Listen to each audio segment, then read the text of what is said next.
It's the Bruins Benders Podcast, Season 5, Episode 47. We Need Hockey with Maddie and Smitty, brought to you by the Inside the Ring.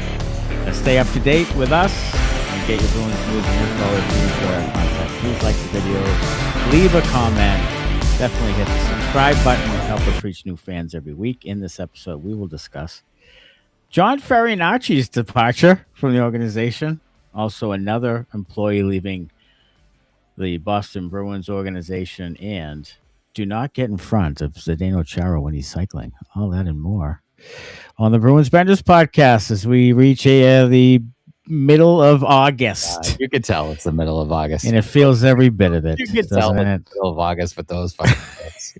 I mean, Jesus. We're talking about John Farinacci and Ben Smith. Oh, yeah. Zdeno Chara, who hasn't played for the Bruins in years, about fucking ride his bike. So it's fucking August. We do need hockey. We need it back soon. Really soon. Because this is getting fucking tiresome. Straws everywhere, and we are grasping them. We are grasping.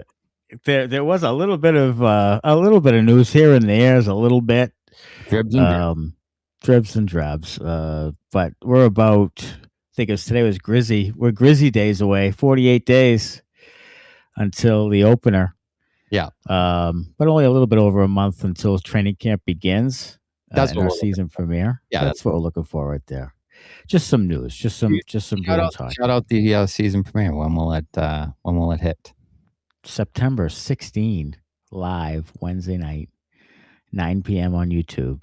Season 6. Yeah, and the Bruins Benders Victoria says tonight is ladies' night, but that will also be ladies' night. Yeah, sure. On the season 6 premiere. Cats and dogs living together, people of all genders. Yeah, welcome. Everyone is welcome here. Everyone is. Yeah, everybody. Even ladies' night, says Irene. Yes, even Sweens. Even Sweens is welcome here. Even Sweens is welcome. Everyone is welcome here. Even Sweens is welcome. He can come on here and just berate us up and down, and I am perfectly fine with that. I'll take one for the team. Sweeney is. Hey, shout out to Nooner, who sent us an email for the ages today. Yeah, that I've gotten about halfway through. But Nooner was not. He was just sitting around thinking. Yeah, he had not much to do. He's relaxing. Yeah, and lakeside in the lake. Yeah, sounds like a great. All of a sudden, he got pissed at Don Sweeney. For a little bit. I mean, why wouldn't you? When you're sitting around relaxing, enjoying yourself, just get pissed at Don Sweeney sometimes. It just fucking creeps right in. Yeah, I do occasionally. Happens to me too. Yeah, I get pissed at him every once in a while myself.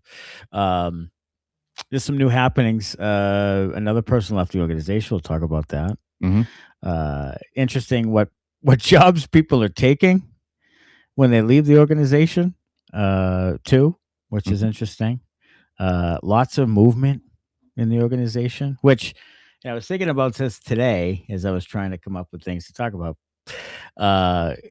And I'll say this, that we might look back at this offseason saying, you know what? There were a lot of things that need to happen. Maybe not player additions, maybe not great moves, and maybe the same kind of roster, but a lot of organizational things that are getting done that might at least lead to some change. Good, bad, and different, I don't know. But maybe lead to some change and some different philosophies and new voices and things. So maybe that's a good part, as I was trying to remain positive. Maybe that's a good part of this thing. Yeah, let's remain positive. Let's try that in the summer. I mean, let's be positive over the summer. Let's be positive when the season starts. Why not? Yeah, first game. Let's start off that way. Let's start. Yeah, we will. We'll be positive. Yeah. And then the first 5-1 loss on opening night, and we'll be fucking lit up. Yeah. They lose 5-1 on ESPN. Yeah. Opening night. Who are they playing? The Rangers? Rangers, yeah. 8 o'clock. 8 o'clock start. So again, right off the bat, a late one for us. Right off the bat. Was it Tuesday night too or something? Yep. Just stick it to us. Just coming on at 10:45, 11. Consistently sticking it to us. And it's probably why ESPN scheduled it when they did, to stick it to us. Yeah, yes. Because they know that we don't love the late late post games. Yeah. So all those other frauds that say that They do a post game here and there. They don't do those. No, they don't do those, and they certainly don't do the West Coast ones. No, those 1:45. Yeah, they do those the following morning at 10 a.m. They do. Is when we've already covered it. Yeah. Good, great. Yeah. Watch the show and just pick up all our talking points and then just regurgitate. Yeah, well, I think that might happen too. Sometimes. Yeah. So, all right, let's get right into it then. Seven Chirps, brought to you by Lops Brewing, is a brewing and tasting room in downtown Woonsocket, Rhode Island, specializing in small batch ales and lagers. Open 7 days a week. Use the coupon code SPORTS to get 10% off your online order. Go to lopsbrewing.com and follow them at Lops Brewing on the social media for new beers and events. Number 1. The over-under, I saw this recently on X. Over-under on James Hagens points at 40. Really? I'm gonna go over. I'm gonna say he will be in the 45 to 50 range. And here's another thing I'll go over with. He will have more points than Elias Lindholm. Okay. I'm going to go, I think of Fraser Minton. What did Fraser Minton have? 35? 38? Less than 40. Yeah, in that ball. I'm going to go slightly under just because I'm not positive. You're not convinced they're going to give him a real chance. That he's going to play, that he's going to play a full season, whether injury here or there or, send him down here or there. I don't know how long he'll stay on the roster and for how many games. So let's say he plays 55 games. Yeah. Getting to 40 points would be tough for him. If he plays 55 games, 40 points, you have well, now you have a pretty good player. Yeah, I mean, everybody should be optimistic. Like I'm going from positive Smitty to, fully erect Smitty, probably. I mean, 0 to 100. Yeah, folks. That's what I'm talking about. Like, let's be positive about the thing. You dropped positivity almost immediately when James Hagen's point total came up. You say, over 40. Yeah, hold your fucking horse. Stop right there. Over 40. Yeah, let's calm your jet, cool it down, settle down a little bit. Yeah, Maddie's gonna throw some blankets on this fire. He's gonna. I mean, look, I want him to do it.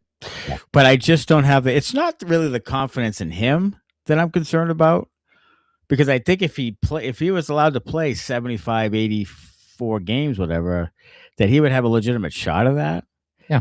But it depends on who he plays with. It depends on how much he can get in the lineup. It depends on if he can stay healthy, those types of things in his rookie year. Look if he's over 40 points, I don't care how many games he's playing. If he's over 40 points, then he got something there. Like, it's pretty good.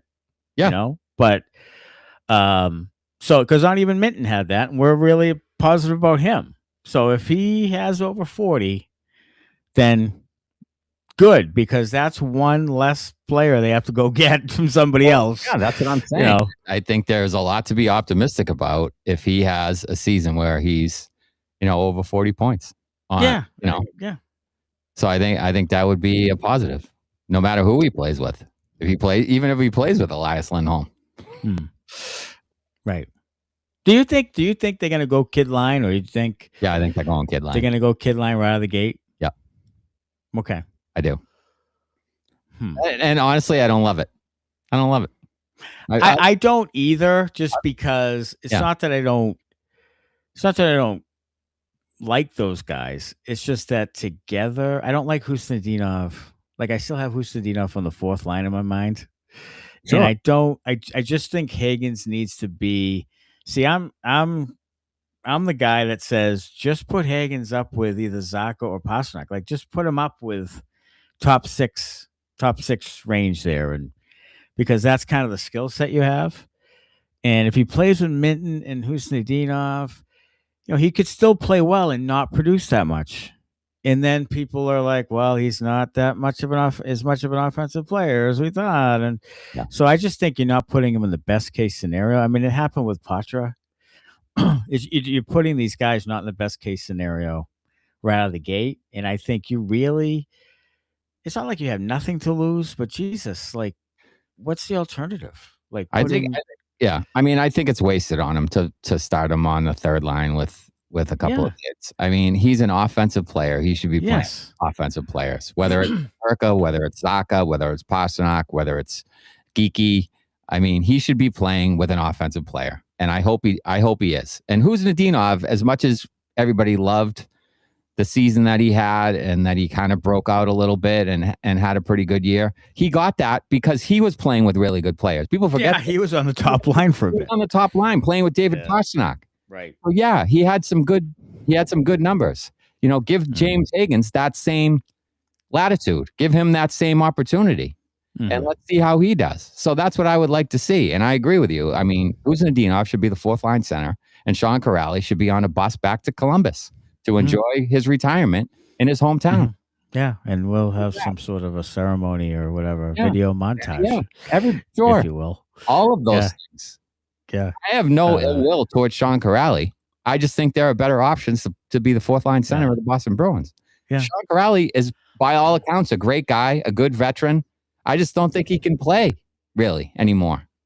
So, you know, sayonara, Sean. Put in a guy there that can do the job, and we'll do with that. And let Hagens go up and play with talented offensive players.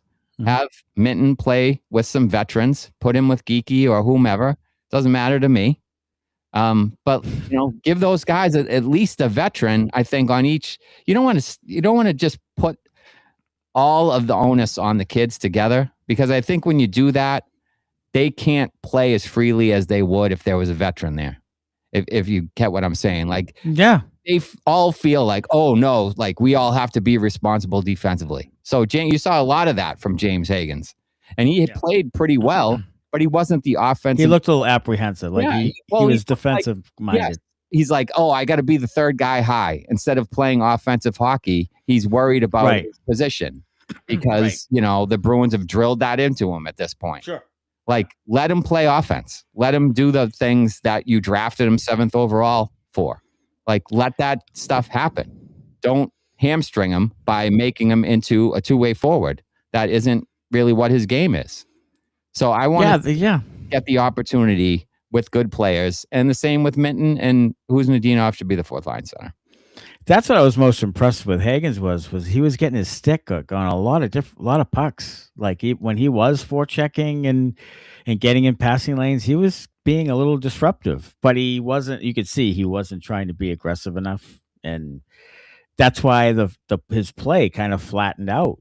Is that he really wasn't able to give himself enough offensive opportunities, enough explosiveness, enough like risk reward type plays, and that's what kind of held him back. And so people were saying, well, geez, he wasn't ready. He wasn't playing. Well, he was petrified to fucking make a mistake. So whose fault is that? Exactly. Like, that's not his fault. No. He's getting, because you know how much they talk about it in the media, the coaches and Don Sweeney, they must ram it into these young kids' head. This is part of the problem with the development. Is that every conversation I have with them was like, "How was a 200-foot game today? How did you lost your guy in the middle of the ice?" That's probably what's being talked about constantly, rather than offensive ability and what you're doing to produce because you have to make. Look at Pastrnak; he makes mistakes all over the ice, but he makes brilliant plays too. Right. Marchand would make mistakes and take chances that just weren't there. Sure. All the time, but he would make great plays and he would produce and score points. So if you're not allowing Hagens to do that, then every little mistake he makes defensively is going to hurt a little more because he's not producing offensively, because you haven't really let him take the fucking ankle bracelets off. Yeah, so I think that's the difference between Bruins development and other teams' development. I really do. Yeah. It's the confidence they instill in the young guys.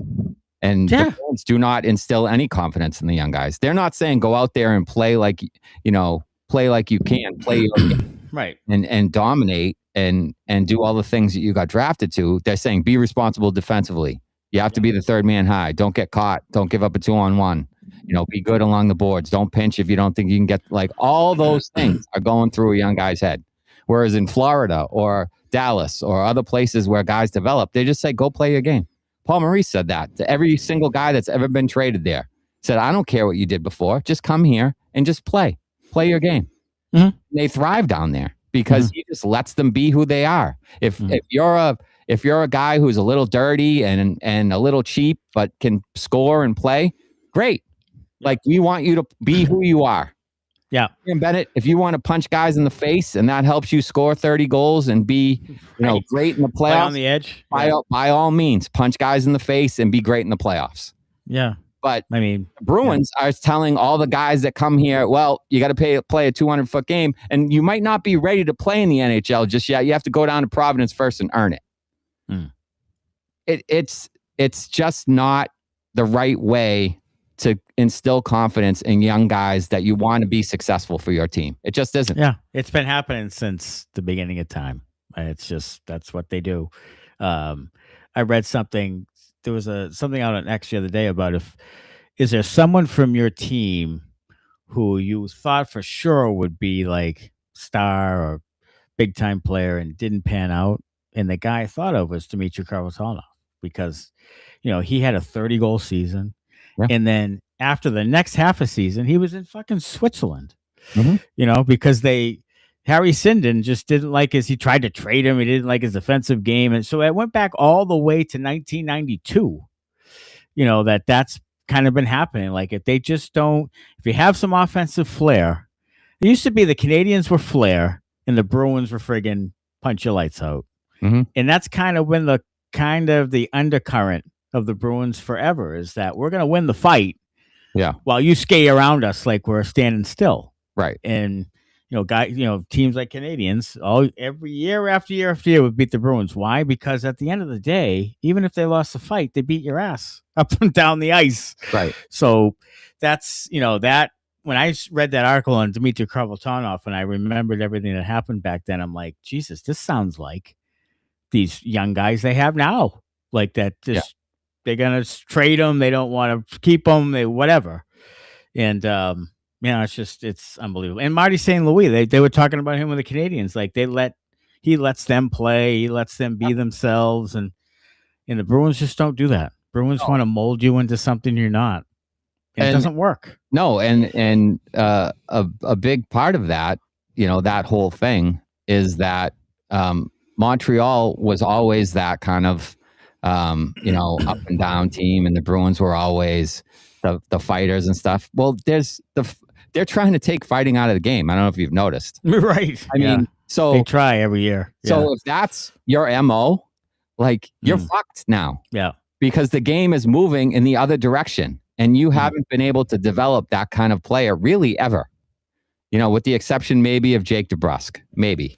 Yeah, and I think that's Neely's stuck in the 80s. Like, Neely's part of the problem with that thing. Right. The game has evolved now, and it's more speed and skill than it ever has been. And you are dead set still on, you got to play defense. You got to play a 200-foot game. You got to check. You got to do, and that's not the game anymore. So the Bruins are stuck in the wrong development era. Not even just for these guys. They're stuck in the wrong fucking decade and the wrong century for developing players. So they're, like Bruins 1970 said, always behind the times. And they are. They're behind the times. And until they figure it out and realize they need to let these guys kind of be themselves and create offensively and have creativity and skate and all that stuff, until they realize that, they're going to be stuck where they are. A development system that doesn't really work, and a bunch of guys that probably go somewhere else to have success. Yeah, the Bruins, Bruins fans like, physicality. They kind of like the win the fight attitude and stuff, but they also like to win. They like it when the team wins. So, you can do a little bit of both of that thing, and the Bruins need to do more of the talent, the offensive talent, the speed game. And when Neely came out and said that stuff about speed after the year after he talked about piss and vinegar, that's the chasing the behind the times chasing the game thing, is that every year it's like when they lose, well, we need to go do this now. When they lose to this team, I need to go do this now. Buffalo skates around us in circles.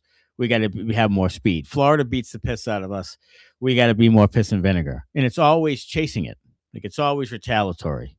Yeah. And they don't really set a standard and say, okay, this is our identity. This is our standard. This is what we do. It's always trying to mirror the other teams that beat them. And then you continue to chase the thing down the thing. Street. Yeah, and we've always talked about the Bruins don't really have an identity, and that's part of the reason why, because they flip-flop from season to season based on who had previously beat them in the playoffs. Right. And to me, I think you need a little of everything in order to win. You need to have some physicality. You need to be able to intimidate to a certain degree, but you also need to have speed and skill and scoring, or you're not going anywhere. You need to have a pretty good defense, and you need to have a good goaltender. Like you have to have kind of a combination of all the elements. And I don't think that Sweeney has ever really believed that. I think he believes that you need to be sound defensively, and that's really it. And that's not enough in today's NHL. No. Just isn't. And after watching the Stanley Cup Finals, and you think the Bruins can't keep up with that. The Bruins can't play that thing. They would have got swept by both those teams. Like that Stanley Cup Final was like high end, high energy, like fast skating, high talent. I mean, that thing was high end hockey. And the Bruins aren't that good. Like the Bruins can't do that. They would never compete with those two teams. So that's where the bar is set. Take your 100 points and shove it up your ass. Like that doesn't mean anything. Like what it means, like watch the Stanley Cup Finals and see that they're pretty far away from that. So clearly, that's something that it's not going to change this year, friends. No, but we'll see what happens, I guess. Hey, Chip 2, so long, John Farinacci. Hallelujah. Yeah. Hey, how about this? Only game I ever played. Yeah. Scored a goal. And then he didn't get another sniff ever again. Wow. Interesting. I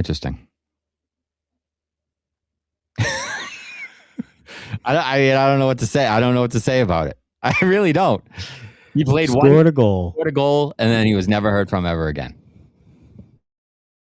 Never heard from ever again. I mean, I don't know what he could have done other than what he did, and then he still didn't get a chance. I look at.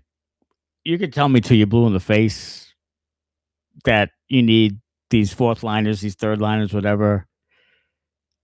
I still can't tell what the real difference is between a John Farinacci and whoever the fuck else, it's Mikey Eyssimont or whatever. I don't know. I mean, you mean to tell me they just can't develop like third and fourth liners that they can just, have under team control, and then when they get to a part where they're going to make a little bit more money, see ya.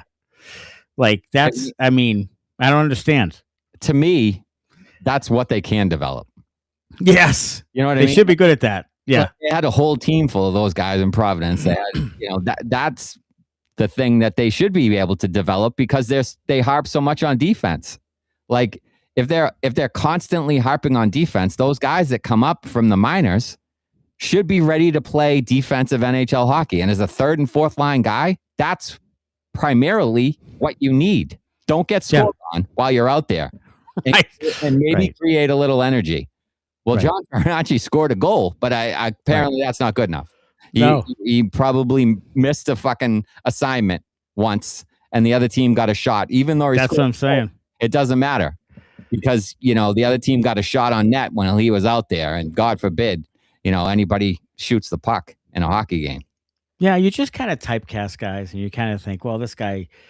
We're not sure if he's really ready or he can really play at this level. And as soon as they make a mistake, see, he can't play. That's it. But go out and spend all this money and term on these guys. Tanner Jeannot for 5 years.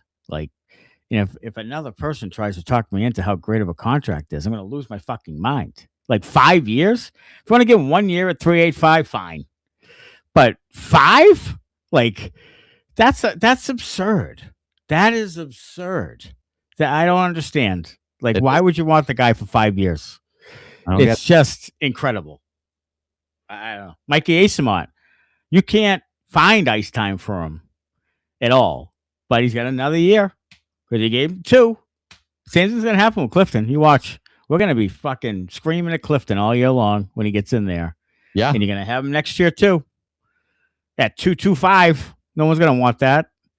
This is why you're getting these jams. It's just, You can't unload anybody off the NHL team because you have too many goddamn guys on the team right now. Well, go Milwaukee Admirals, because that's where John Fairnox Go Admirals. Go Admirals. Did they sell old Milwaukee there? They must. Is old Milwaukee still around?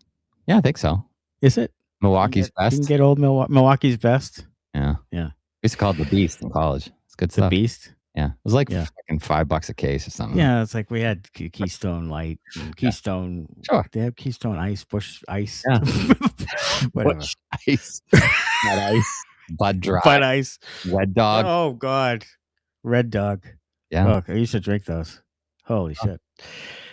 Chirp 3, Ben Smith, player development coordinator, leaving for Boston College. Benjamin is another of several people to leave the Bruins, and now he's going to BC to maybe work with Dean Letourneau and Christian Kostadinsky and who's the Henriquez, the goaltender. I think is going to BC soon. Ben Smith, Benny, Uncle Benny. Well, Uncle Benny, Uncle Benjamin, is going to Boston College. So Boston College. So really, he's still going to be on the Bruins because that's essentially the Bruins. That's essentially the Bruins. Yes. Yeah.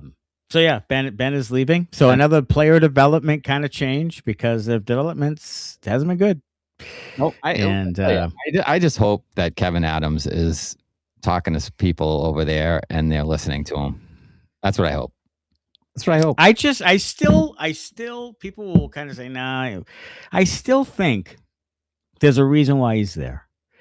And I don't think it's Don Sweeney going to Neely's office and saying, I could really use some help and Kevin Adams is available. Maybe we should get him. No general manager on the fucking planet Earth would be that dumb to get another former GM to come and be the special assistant. Like that could not have been Don Sweeney's call. That doesn't play into Don Sweeney at all.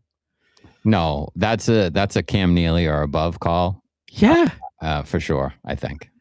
And look, I mean, they did lose some people, so I'm sure he's filling a role now, and I hope he takes on a bigger role, and I hope eventually he's the general manager because he did a pretty good job building that Buffalo team. They hated his guts for whatever reason, but he did a pretty good job building the team. Sure. And Sweeney moves into the front office, into the assistant to Charlie Jacobs. I think that's where he's going to end up. Because I think so. I don't think he gets fired. I don't think so. I think they bump him up. It's a fucking lifetime achievement award over there. No, look, he played over 1,000 games with the Bruins. Yeah. He was a general manager for fucking 11 years, whatever it is. Assistant general manager before that. Like, they're not gonna fire the guy. No, they're gonna bump him up, and he's gonna be some fucking talking head, and he's gonna fucking arrange all the conference room fucking meetings and show up on behind the B every once in a while. Yeah. And with his smug little fucking look. He'll shake hands, he'll fucking skate around, he'll hand the Bruins alumni. He'll pet the dogs and the dogs, Sure. Take the kids out to the swing set, all the things that Donnie's good at.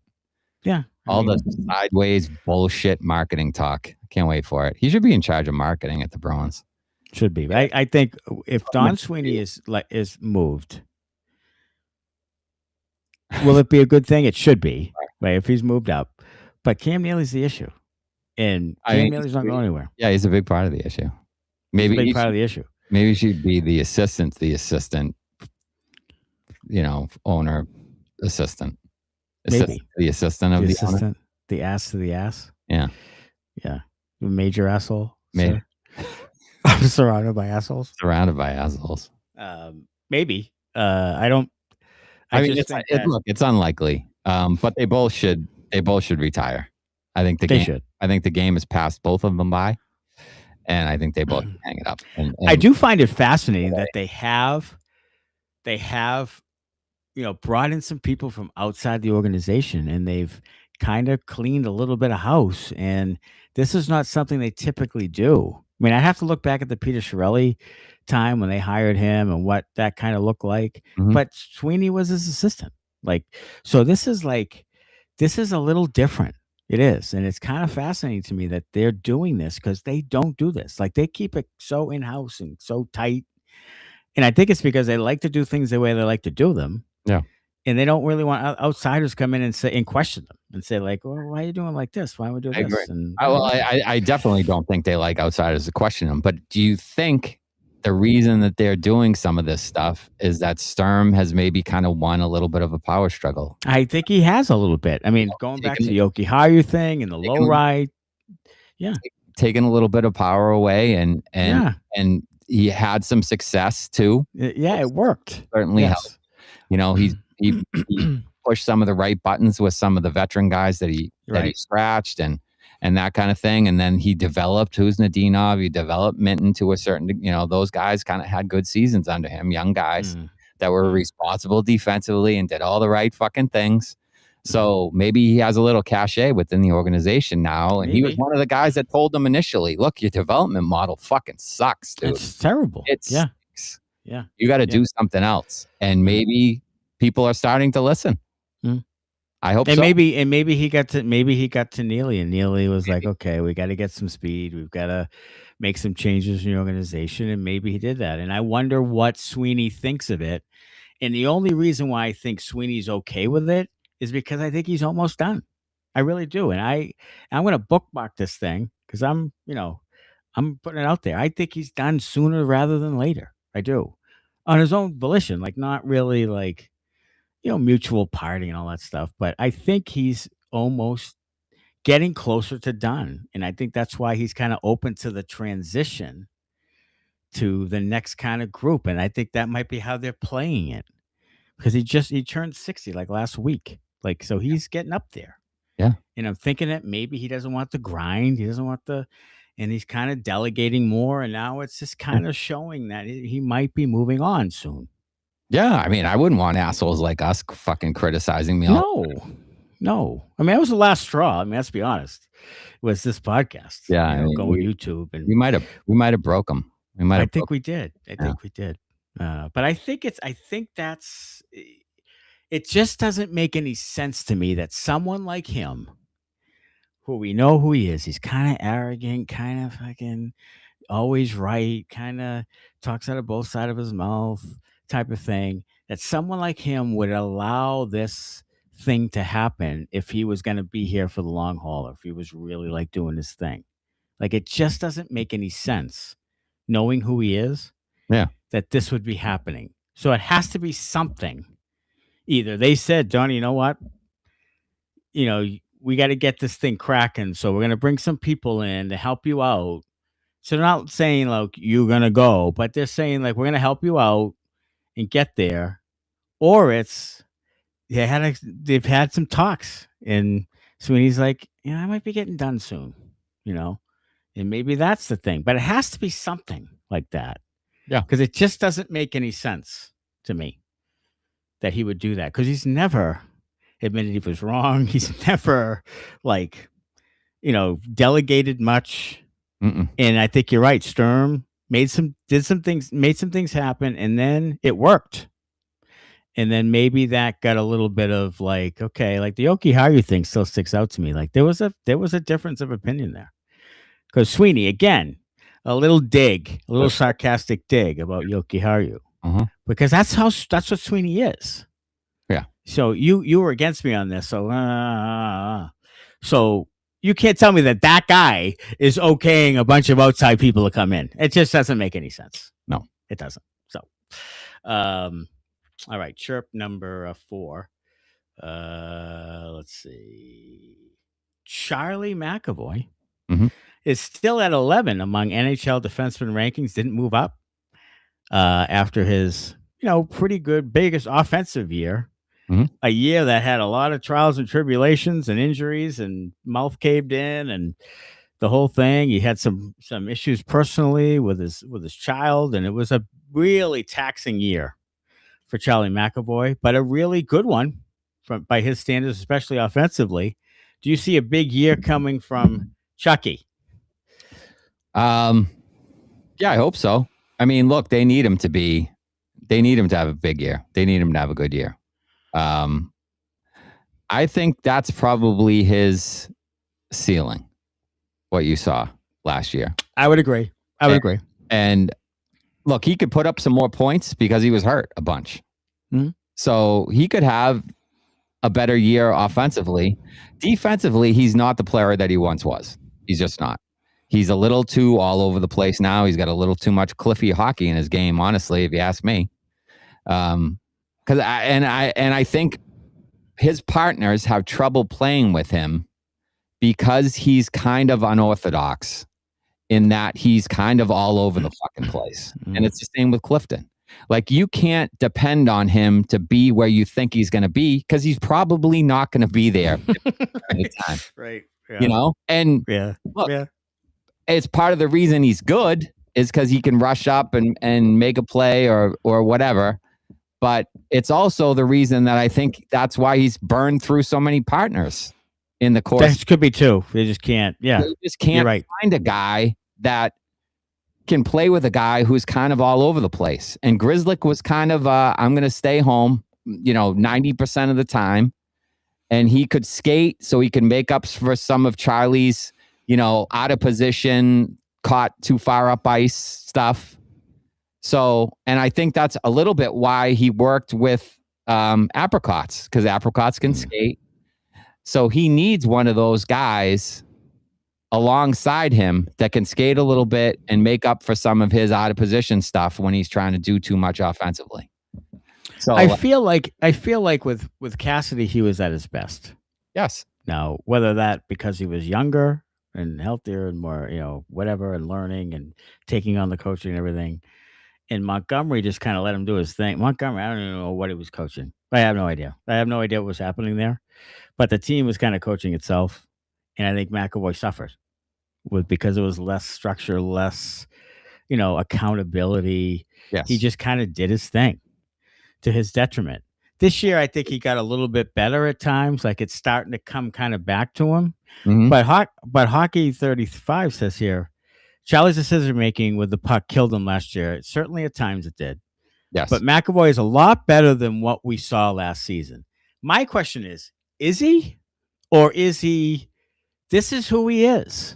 Like 55, 60 points, and sometimes, mostly, pretty solid defenseman, but sometimes pull your hair out.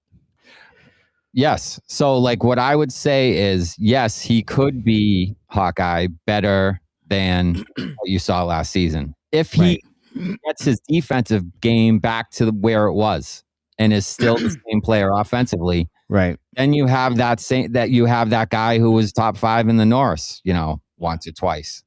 He needs to be the same player offensively that he was last season and get the defensive game back to where it was under Cassidy. If you get that, then you get the Charlie McAvoy that everybody was hoping for. You get a 65-point guy who's healthy and a shutdown defenseman and a guy who can play 25 minutes a night.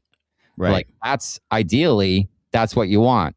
Has he maxed out? I think he has maxed out, but in different seasons. So he's like maxed out defensively early in his career, and he's maxed out offensively, in this last year. We need them to fucking come together. We need them. We do. Of those two players to create the McAvoy that everybody saw, when he was drafted, or everybody wanted to see when he was drafted. But here's the question. Is the increased offensive production, does he kind of have to take away some of the defensive thing? Like, can he be able to do both of those things? Or does you take a little bit of the defense away so they can add the offense? I really think he's been listening about the offensive production. I really think he wants to be like in a Norris discussion, but he knows that he's got to get to be he's got to be like 70 points. Like, he's got to be like a really good offensive producer. He hears the stuff about the power play that he kills at times, but is it that, can he do both? Does he have to sacrifice some defense to get to 60 points? Can he be both of those things? I don't know. Can he? I don't know. I don't know either, because he hasn't put it together, but that's what you hope for. That's all I'm saying. Right. Is that right. Yeah, sure. Yeah. I mean, and maybe if they find a partner, like maybe if Frederick Brunet comes in, and I'm not saying anything about Brunei because I don't really know how good it'll be. I'm not going to confess to think that he knows that he's going to play great and all this other. I have no idea. But if a guy like him with no agenda is a solid player, doesn't really want to do the Mason Lohrei thing and doesn't want to be Cliffy hockey and, but he's just a solid player like Grizzy was and just kind of play his position, don't make a lot of mistakes. Because there was times where Grizzly didn't make a lot of mistakes. He's just solid. And then McAvoy was real comfortable with him. So if Brunei or somebody, I don't care who it is that guy, then maybe McAvoy has a fighting chance. I just don't think I think there's been a few factors. One is him making it hard on his partner. But the other thing is hasn't really found a partner after Grizzly that he can really feel comfortable with either. So yeah, I mean, I think both of those are true. Look, they haven't surrounded him with the best partners, after, he's kind of bounced around with guys, Aspero's an AHL guy.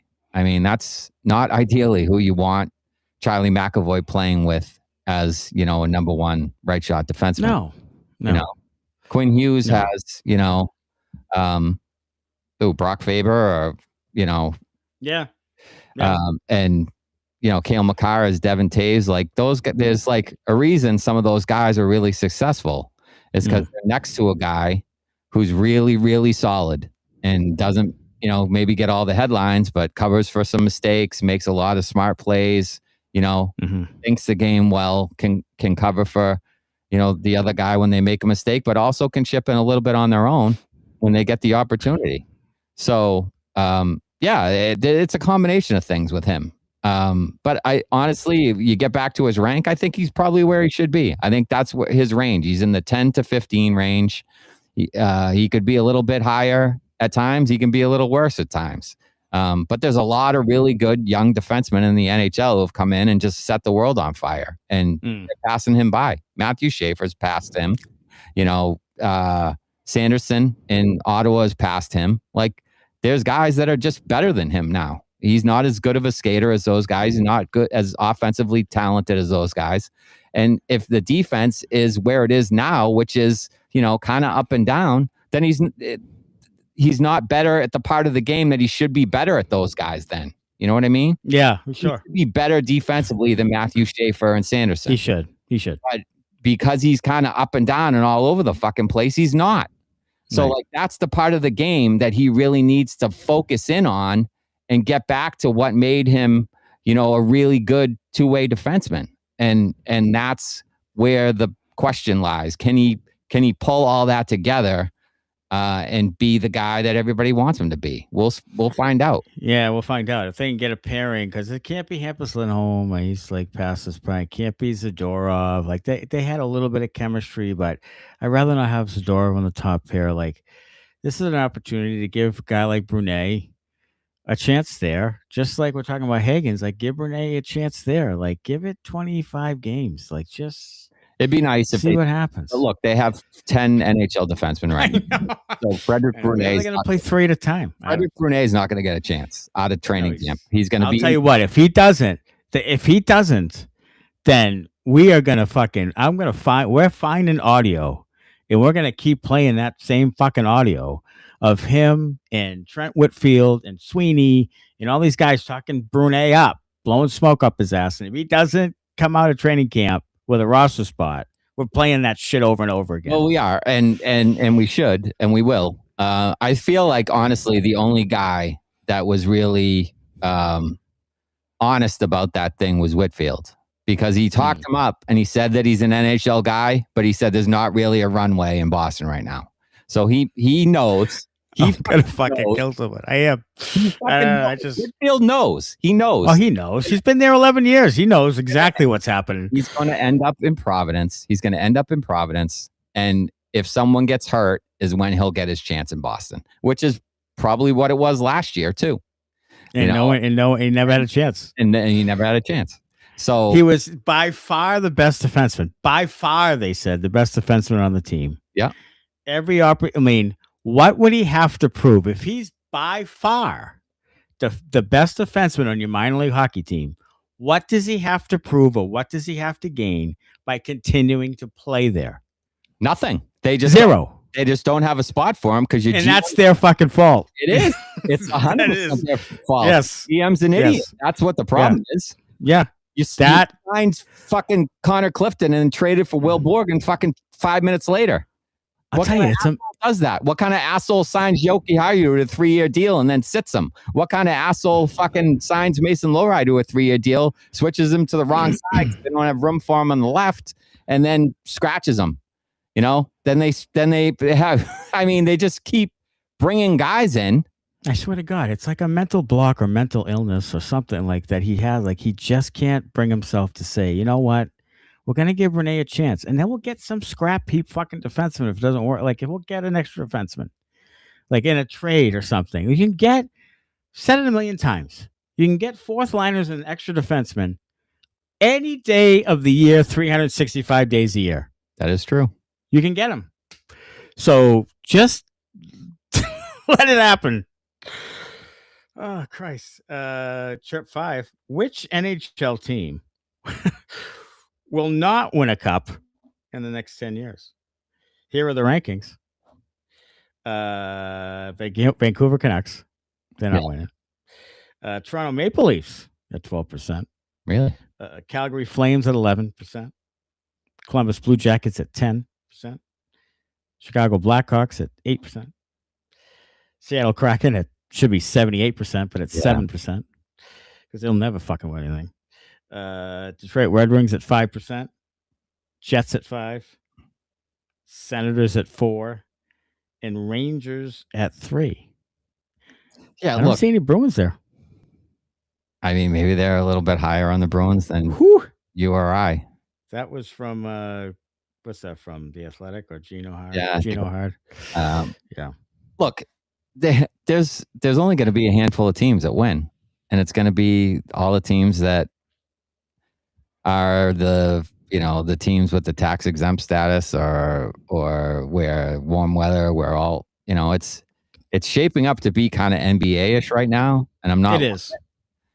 But like Florida wins, Tampa wins, Florida wins, Vegas wins. Like I'm not kind of like Carolina. Like it's Southern teams with good management, good coaching, some tax help.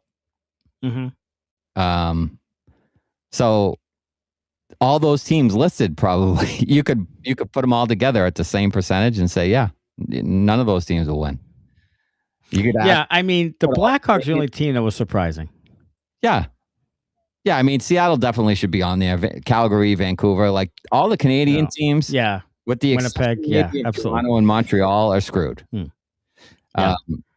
Toronto is the biggest market in Canada. Montreal, it's, the history of the thing. And, they have a pretty good young squad right now. They have a lot of those guys signed to shorter, not shorter term, but shorter money, AAV contracts. Edmonton, what's going to happen with McDavid? If he walks, like they're fucked. Yeah. Absolutely fucked. So, I Winnipeg's on the list.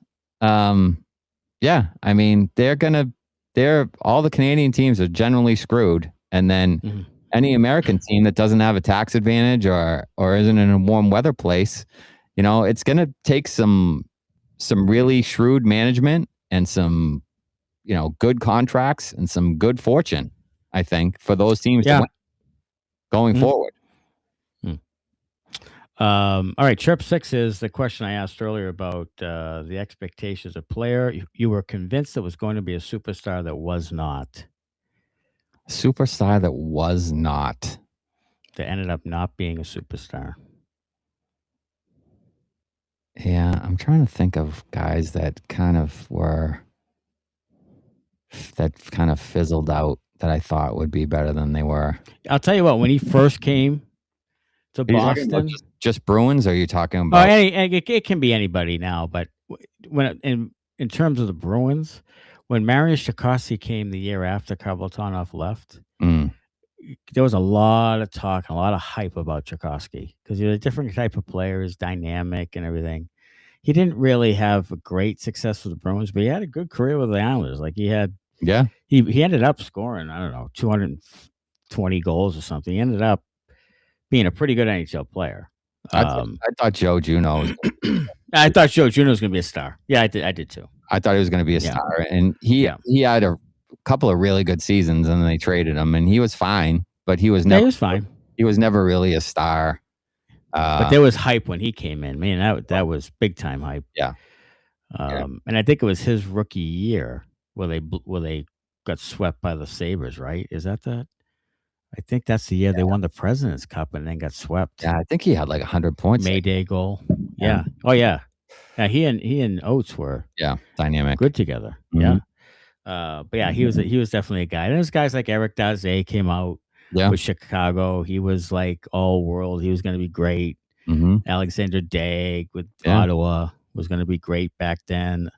Alexei Yashin. There were some guys back in the early 90s who people thought. Taylor Hall. Yeah, that is a good one. Taylor Hall was going to be the second coming. Like he was going to be. He was fantastic, and he's turning a really good pro. But it sometimes when you have such hype to be the greatest thing since sliced bread, and you are just a solid, good NHL player for a while, you still get termed a bust. Like it's still like, right? People still look at you like you're kind of worthless, when in fact there's a lot of guys who would love Taylor Hall's career. Oh yeah. So Dougie Hamilton is actually, he's been on 100 teams, but he's actually had some good years with some big numbers. Talk about an offensive defenseman. Yeah. It's just that his personality did not do well in Boston. It did not do well in Boston or anywhere for that matter. They're trying to trade him again. Yeah, Victoria says Sagan, and it's good because he was a really good pro, a really good player for Dallas, and has been for a long time. But yeah, he was never really mentioned in like the top 5-10 players in the league, which maybe you thought he could have been there. He could have been, at some point with the talent. Do you think it would have been different with Sagan if he was more like in a Joe Thornton situation where the team was terrible? Yes. And he was kind of the guy. Yes. I think he might have stayed longer. I think it might have been different if he came into a bad team.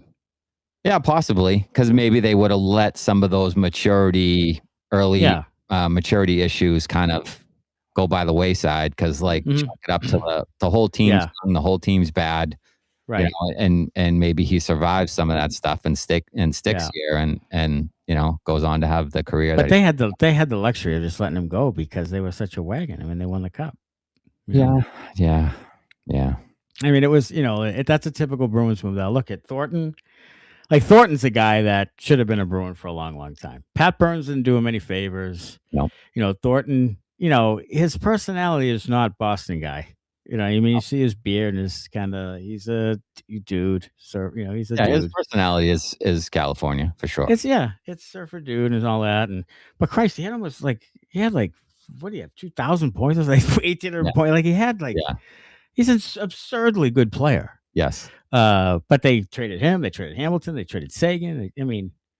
Everybody just gets dusted. Vladimir Ruzicka had a big year, but he was an older guy at the time. He was playing Chachir and stuff, and but he had that year where they played the Penguins in the 91 Adams Division final. I think it was that year in that playoff. He was excellent player, excellent. So he, they had some good teams in the early 90s that just didn't quite get over the hump. There was always that one player away thing. Yeah, I really would have liked just seeing them hold on to Sagan for at least one more year. And see how that could have. He had that was a Tampa Bay series where he kind of went off. As a rookie, and he's supremely talented. But if that's why high picks like Hagens, I'm always nervous because those guys never kind of stick around. They always find some fault in them or something, and not they always trade them. Not here, right? But other places they stick around, right? We always talk about teams don't trade number one centers. Well, the Bruins do. They traded fucking 2 of them. Yeah. In the last 25, 30 years. Yeah, it's just crazy. Crazy. In the last 30 years, they traded number 1 overall pick and number 2 overall pick in Dougie Hamilton. Mm-hmm. Like in the last 30 years. And Kessel. Those 3 guys are all. And Kessel. Four guys. 4 guys who are really, really good fucking hockey players. Mm-hmm. All right. Chirp 7. Zdeno Chara involved in a cycling accident when a man walked into his path and the man lost. The man certainly lost. Can you imagine? Yeah. Chara Jesus bearing Christ. down on you on a cycle? Yeah, 260 pounds on a cycle. Probably going. Looks like a pterodactyl. He's just fucking coming at you. Jesus. Then he scrapes you off the fucking pavement. Yeah. Calls 911. Yeah. Gets you all the medical attention you need. Sure. Good guy. Because he's a good guy. But you shouldn't. You know what? You shouldn't get. Was there a bike lane there? Is this like a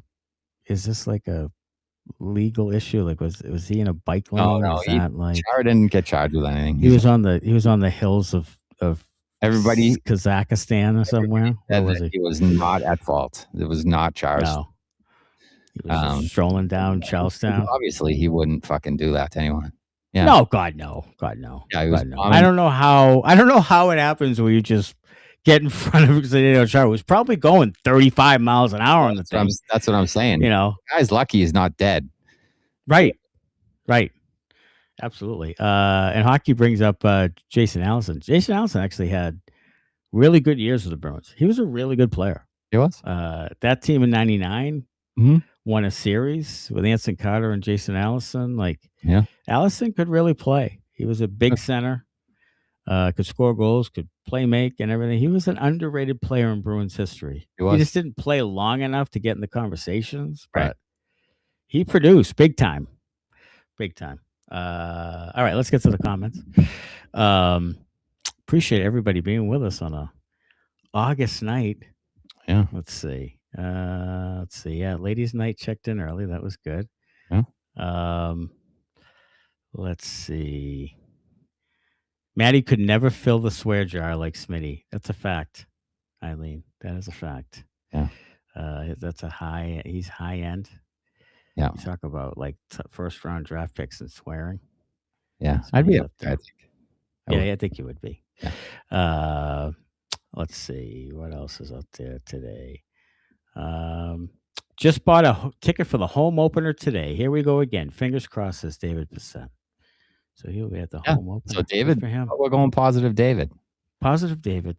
David. Positive Smitty 2.0. 2.0. Yeah, absolutely. And we got Maddie fucking cold water over here. Yeah, skeptical Maddie, as Adrian says. Yeah. Hockey Talk says if Hagens scored 17 goals and 20 assists, I'd be over the moon. He's a rookie, but a lot of variables and potential roadblocks. Yeah, I mean 17 and 20 for 37 is it? I'll take that. In his first year. What do you think for Hagens over under on goals? 15? I don't think he listen, and I hate to be. Oh, you're doing it right now. You're doing it right now. He's not. I don't think he gets the 10 goals. Wow. And I think he gets maybe 20 something assists. So I'm in the 30. I'm in the 30, low 30s range points. Wow. I don't think he gets the 10 goals. You don't think he gets 10 goals? I don't think so. How many games do you think he's going to play? I'm going to say Hagens plays 48 games. 48 games and ends up with 30. How many points? 31 points or something. 30, 31 in that range. 30, low 30s. So that's a pretty good year. That's fucking dominant. But I don't think it's not point per game. As a rookie, you're saying he's on pace for 62 points if he played a full season ish. 60 is 60. Yeah, I'm going to say 8 goals and 8 goals and like 22 assists. Okay. For 30 points. I think he's going to be over 15 goals. I think he's going to be really. Yeah, I think he's going to be like 16 and we'll call it 16 and I'll go 30. How about that? 16 and 30. 46 points for Hagens. He's gonna have how many? He's gonna have more points than Elias Lindholm. More points than that piece of shit. And I might have more points than Elias Lindholm too. Yeah, but yeah, sure. So what He's going to play. Okay. He's going to play like 65 games. Okay, so he's going to play 65 games and have 46 points. Yep. Okay. 65 games. Okay. What he's going to play? He's going to do that at wing. Yep. Are they going to move him to center at some point? No. Okay. I'm going to say like 65% of the points are going to come on the power play. Okay. Power play. Okay. Killer B says he's going to get put with Tanner Jeannot and get run out of town when he doesn't produce with him, which could be a good bet too. I mean that certainly could happen. David Bissett says yesterday on NHL Tonight, Mike Rupp stated that the Bruins might want to sign Cam Talbot, whatever his name is. He feels it is Talbot. We might need 3 goaltenders. Jesus Christ Almighty! Well, if Rupper knows you can't trust the young kids. You can't trust the young goalies. How do you think Peterka is going to do? I think he's going to be perfectly fine. You think he's going to be better than Korpisalo? He will have better stats this season than Korpisalo had last year. Yes. Okay. Will the wins and losses be the same? I don't know. But his stats, his save percentage will be better than Korpisalo. Will he be at 900 save percentage? Yes, he will. And goals against under 275? Yes. What was Korpisalo? It was over 3, right? The first year. Last year. Last year was over 3. Oh, was it? Okay. I don't know if that's true or not. I'm going to look it up right now. Talk amongst us. I think Peterka, look at. I don't know how good he'll be, but he can't be much. Yeah, 315. He can't be much worse. So, yeah, than 315 and 894. Right. So what I'm saying, he's going to have less. He's going to be under 3, and he's going to have above a 900. So yeah. So if he's at 905 and 275, then great. If he's 905 and fucking 296, it's great. Yeah, then great. Than what it was. Because he's saving people. Yeah, he's saving. Saving money, and he's having a better season than Korpisalo did.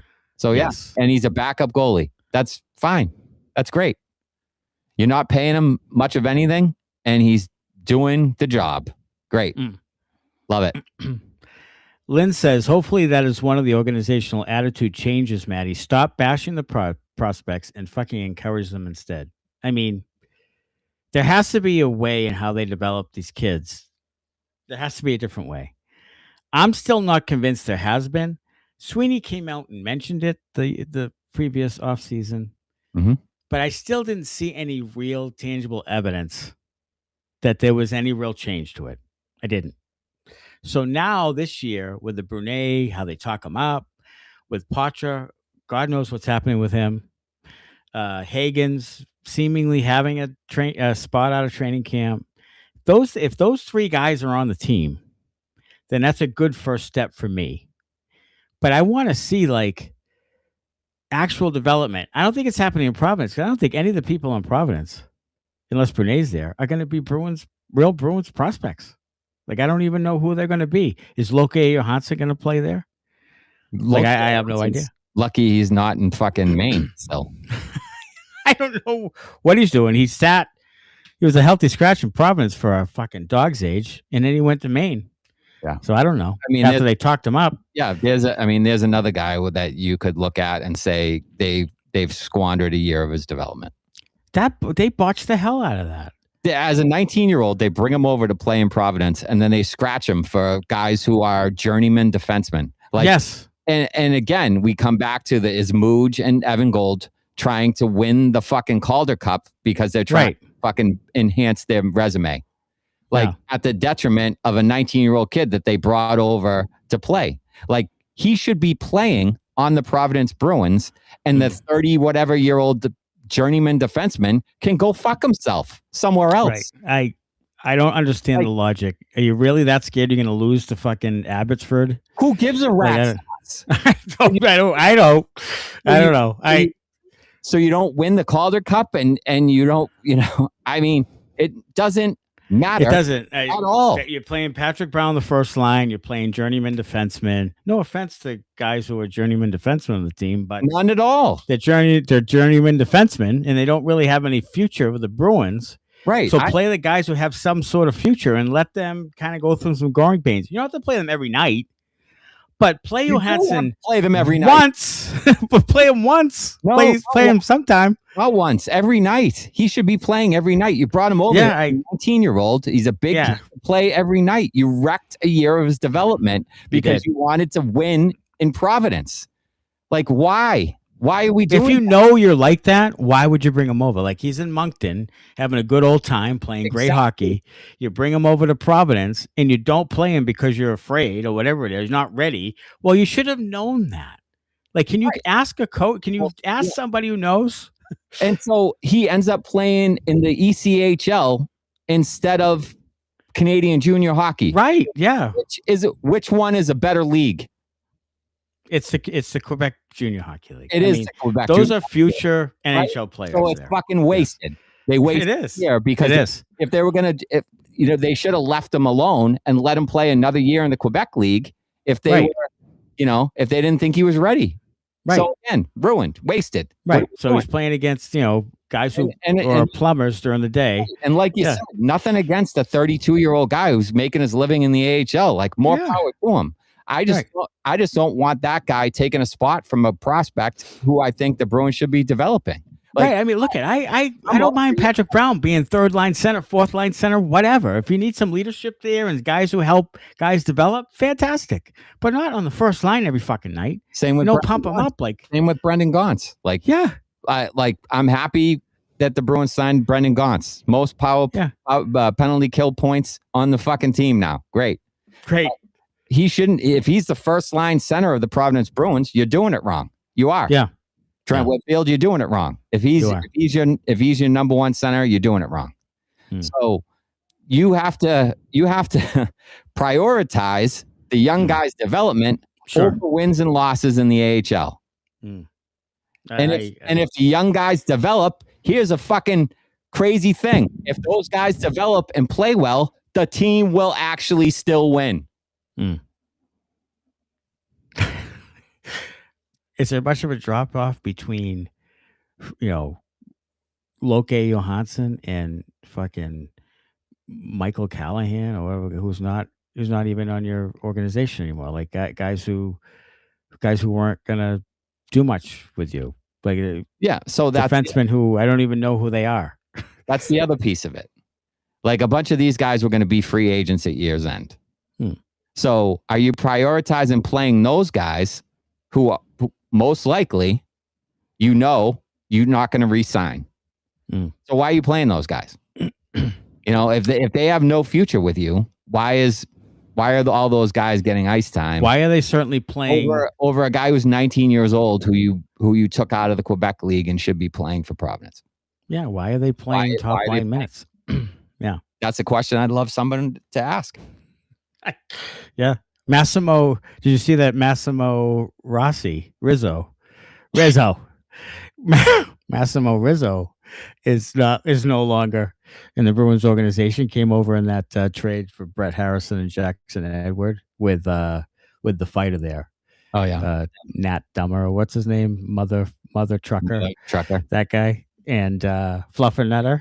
And so he's gone. Rizzo is somewhere else. So is it Milwaukee?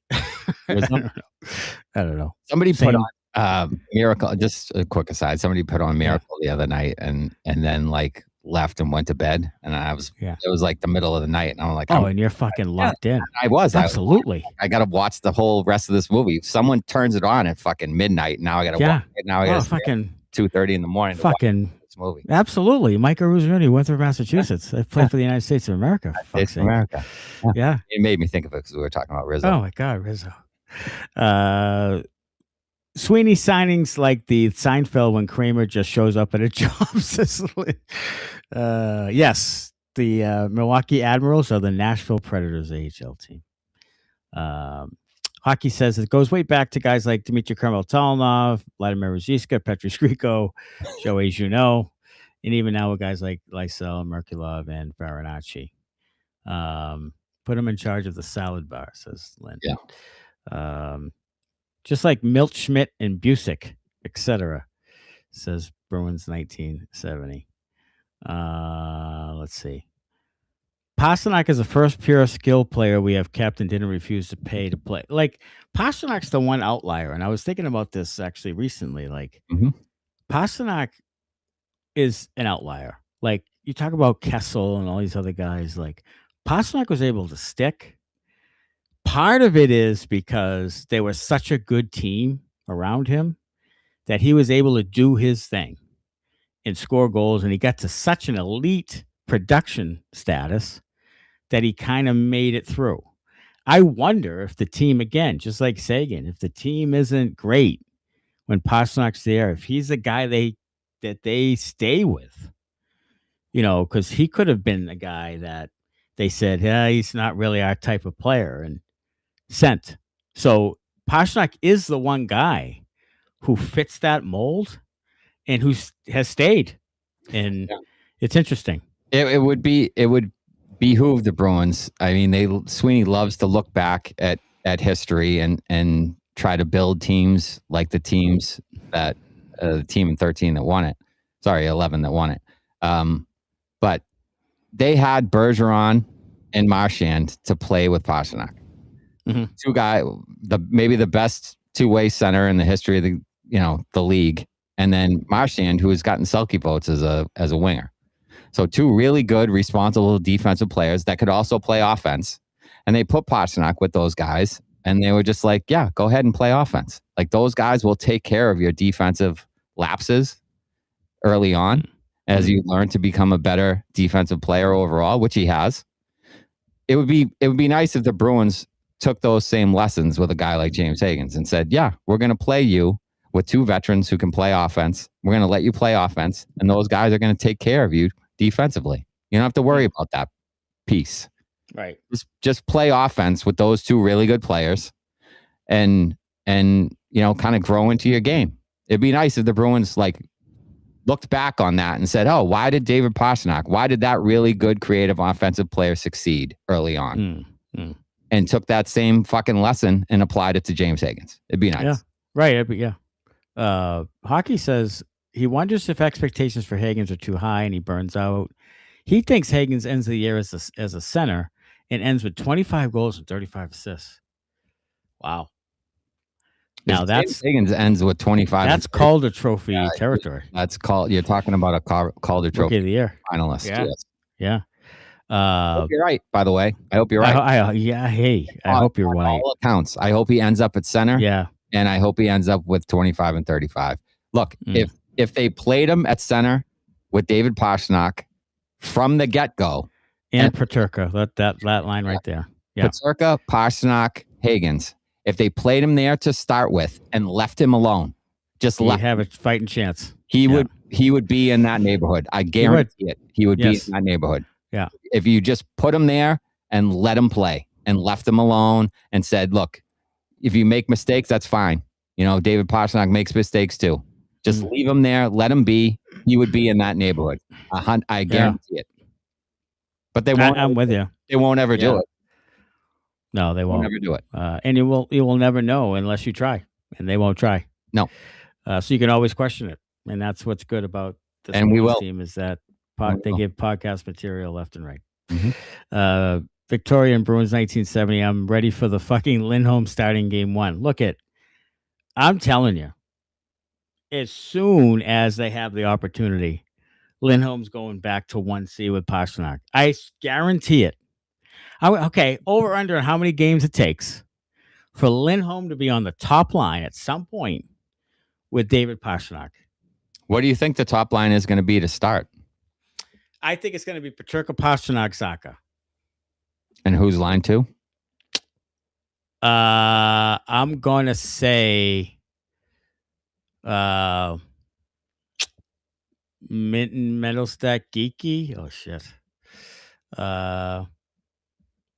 Yeah, so and then you think they're going to start Elias Lindholm, third line center. That's where you think they're going to start the season? Yeah. I do not. What do you think they're going to start? I think he's going to be either C1 or C2 to start the season. Okay, so because they're paying him like that. So Lindholm, Middlestat, Geekie. Holy shit, that's a defensive nightmare. It is. That's defensive nightmare. And then Hagens, Minton, Kustadinov. Yes. Okay. Mm-hmm. I give it within 3 games. They're going to be dying to get Lindholm. He's going to do something. He'd have a pretty good game, and they're going to put him up there. They're going to be dying to get him back up to the top line because they pay him that kind of money. And they're going to be dying for the reclamation project and the whole thing. Sweeney's going to be dying to be right about him. He's healthy. This is what we thought he'd be. I'm telling you, they're going to try to put that square peg in a round hole again. Yeah, look, I don't know if it's going to take 3 games. He might start the fucking season there. He might. What's if he has a good camp and he scores a goal, or if he has a goal and assist or whatever, has a pretty good preseason, and they put him right up there. Because I think they want him to play, number one, because he's getting paid like it, but he's a good face-off guy and that whole thing. And then, like you said, that if Lindholm was with Geekie and Middlestat, that's a defensive liability line. Oh my God. So big time. I think maybe they put Zacha between Geekie and Middlestat. Yeah. Just to have a little bit of defensive thing, force on that line, and put Lindholm in the 1C with Peterka and Pastrnak. I mean, I'm paying him like it. I really do. That's why I'm saying it really lines up for Hagens to get a shot in the beginning to play with Pastrnak and Peterka. Because if you put Lindholm on the third line with whoever the fuck, I don't know, or what? Lindholm on a wing with Minton and whatever, then you could have Hagens on the top line, and you could have the top lines. Your top lines would be Hagens, Peterka, Pastrnak, and then Zacha with Geekie, and even if it's Lindholm, that's better. That's better. And then you have Minton with Kustadinov and whoever the fuck, Middlestat. I think that's better. Or Poitras. I still don't know why Middlestat's on the team. I don't. And Poitras needs those minutes. To me, Poitra's a better option than Middlestat. Yeah, for a million reasons. For all the reasons. One being contract, 2 being youth, 3 being skill set, 4 being potential. All of it points to Poitras being more useful than him. I think the second line should be Zacha, Geekie, and Poitras. I do. Poitras. There you go. And I think the first line should be Peterka, Hagens, and Pastrnak. But they're not going to do it, I think. So I'm really interested to see how this camp's going to go and who they come out with opening night. And if Lindholm is healthy enough. There's been no talk about it. Yeah. All we know is he's a shell of himself. But how much of a shell, I have no idea. I mean, put him on long-term IR. Yeah. Solves all the problems. There's a lot of pressure on Sweeney for a few of those guys to make the roster. In my opinion, he'll look like an idiot if he pumped their tires for nothing. He's out of bullets with Poitras, especially, says Hockey Talk. The Poitras thing is fascinating to me. If he had a spot and they were confident that he was going to get a shot, then you have to believe he would have signed. Yes. So there's probably still indecision in that. And then he's just sitting there unsigned. It's just and nobody presses the issue on it. Nobody digs into what the hell's happening with him. It's just, I have no idea. I don't either. Does his dad follow us? Maybe we should DM. He does. Phil Poitras. Can you, if you're listening, or I'll DM them. Hey, what's going on with Matty P? What's going on with Matty P? Break the news on the Bruins. Yeah, right on here. We think Matt's getting a raw fucking deal. Yeah, tell us he isn't. Tell us. Yeah. No, come on and tell us he is. Right. Fucking tea. Let everybody know. I think he's getting a raw fucking deal. I do. I think he should. I think he should have been up in Boston last year, and I think he should have been getting opportunities even before this. Look, they shouldn't have signed any of those fucking guys and given him a chance. He should have got the chance. I don't understand what they're doing with him. Like, trade the guy. By all accounts, teams have been interested. Trade the guy if you still don't know. Like, trade the guy. He's holding out for a one-way contract He's definitely holding out for a roster spot. Like, I'm not going back to, because, and I swear to God that the Hagens thing has to have something to do with it. Might be a little piece. But when Hagens pretty much said, I'm playing on the NHL team this year when I get here at some point, because he did. Because that's what the deal was. And Poitras sees that. That has to be another, like, the last kind of straw. Like, wait a minute. Like, so that has to play even a little bit into that. Well, Poitras got that too as a 19-year-old. He came up. Right, but I mean, he's done everything they've asked him to do, and then Hagens comes from Boston College and gets put in the friggin' lineup. So did Reichel. Yes, Reichel too. So when those two guys came in, that had to raise Poitras' antenna and be like, wait a minute. Been doing everything he asked me to do. By all accounts, I'm playing great. I've matured my game. I'm a little bit more physical. I'm getting to that point now. And then you bring in a guy off the street and a guy from college and give them minutes and not me. Yeah. I mean, I can't explain. If that was me, I would be pissed. Yeah, of course you would. Of course you would. And you'd want to sign somewhere else or go somewhere else. If they are pissed at him and he's pissed at them, fucking trade the guy. Yeah. So we don't keep talking about it. I mean, I think the Bruins are saying we're going to hold on to him, and because, we have his rights and we're not going to just trade him away for nothing, is what they're probably thinking. And he's like, I'll sit out. I'll just sit out, and then I'll sign in fucking,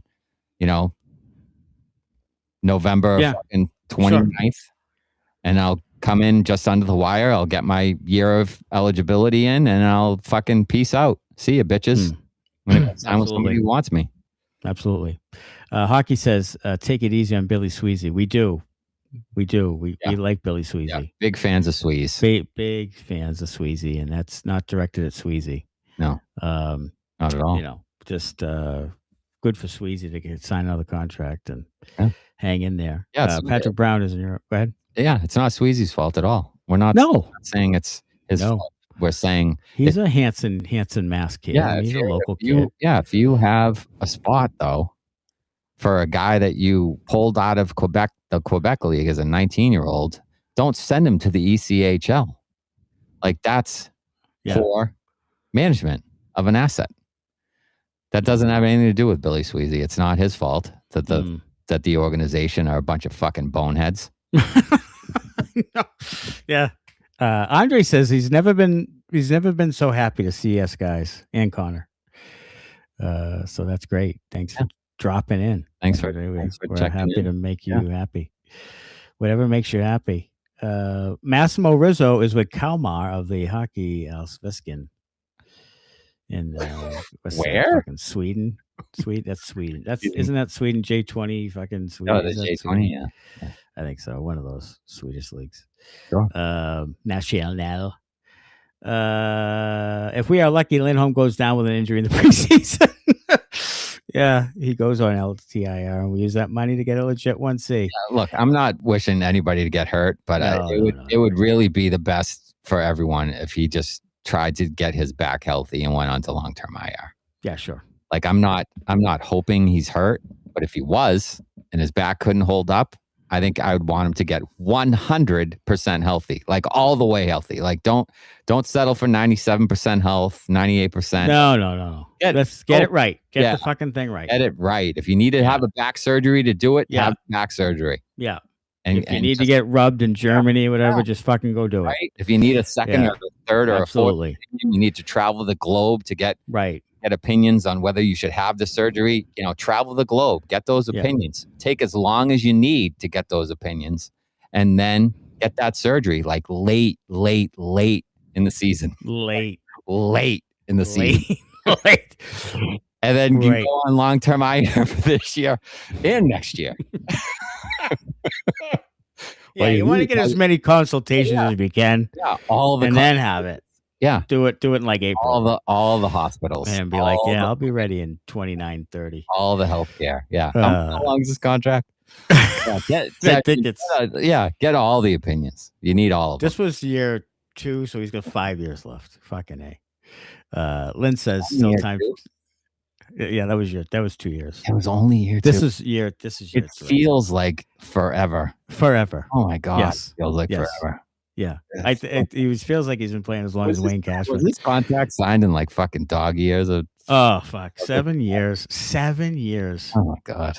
That's 775. Lynn says it's still time for you to help Lindy down the stairs. So we'll see. We don't wish. We don't wish. No. And look at if he could get the back right and get to a point where he's a 55-point guy, or whatever, and a really good defensive center, and you put him at second line center and whatever, fantastic. I want that guy to be good. If he's not good, then get him out of here. If he's good, then I'll lay off the guy. Whatever.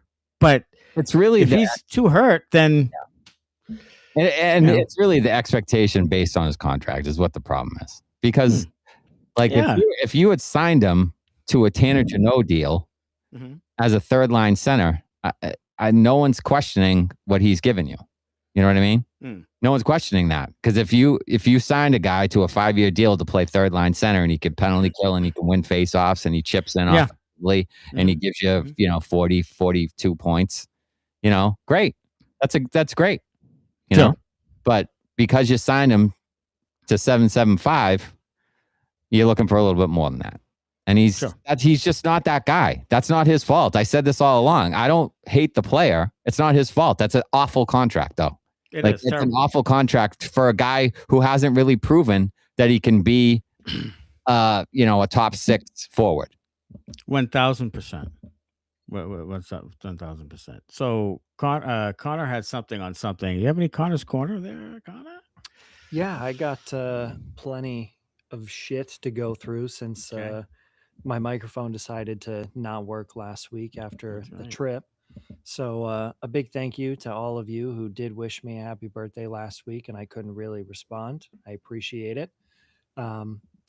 Unfortunately, like Don Sweeney, I had plans for my trip, and they didn't go as planned either. So I'll give you a brief rundown of some of the fun stuff that went sideways. The day before, I took my car to get an oil change and some regular maintenance done and whatnot. And as I was going to get that done, literally every alarm and whistle in the car started just bing, bing, bing, bing, bing, bing, bing. And everything on the electronic dashboard was like, this isn't working. This isn't working. This isn't working. This isn't working. And I was like, what the fuck? Am I going to make it? Sounds like my computer during the show last week. For real. Yeah. So long story short there, really nothing was wrong, but something's going wrong with the camera because the car is a few years old and might just need to replace the camera. But the guy was joking with me well, as long as you know how to drive a car, I mean, you should be fine. It just won't drive for you anymore. So that was swell. Otherwise, the trip went pretty well.